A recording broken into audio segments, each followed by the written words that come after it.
Israel's rising need for labour has made it a target for foreign workers from as far as China. But for hundreds of Chinese people, their new life in the Promised Land is not living up to its pledge, with many ending up as illegal immigrants who are kept on the breadline. Paula Slayer met some of those now working long hours for little pay. In China, Mr. Li was a big shot. He owned a textile business that brought in thousands of dollars a year. But he gave it up on the advice of a friend and forked out a small fortune to travel to Israel, hoping that the Promised Land would fill his pocket. It was not worth it for me because 4 years on, I have only managed to save $12,000. I would have made more than that in China in those years. For many years, Israel welcomed Chinese labourers with open arms. They and other foreign workers provided a much-needed workforce, replacing Palestinians who were finding it more and more difficult to work in Israel amid a deteriorating security situation. Today, most of the nearly 11,000 Chinese labourers work in construction. Many are illegal and were lured here by the big promises of fly-by-night employment agencies. This is one of the employment agencies that says it processes visas for foreign workers, but it stands accused of keeping at least 70% of the fee it charges.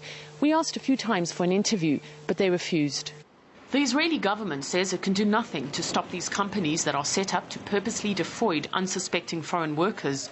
Mr. Zhu paid $31,000 for a 5-year work visa.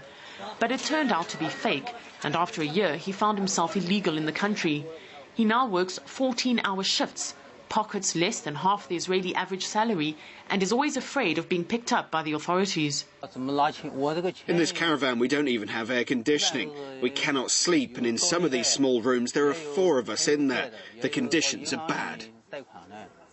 Many of the employment agencies have since closed down, but the money people borrow to pay their fees has made returning home to China not an option.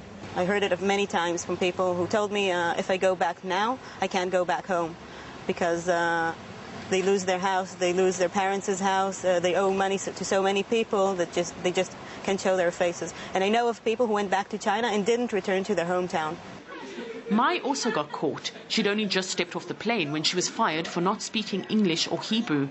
She's not only worried about the money she owes back home, she also fears for the future of her son, who was born in Israel and knows no other life. He doesn't like speaking Chinese. Although he understands Chinese, he speaks Hebrew. All his friends are here, and if he has to be deported, he won't see them. In recent years, the Israeli government has been trying to stop the flow of foreign workers. It wants them and it doesn't want them, leaving many caught in the cracks. Paula Slayer, RT, Tel Aviv.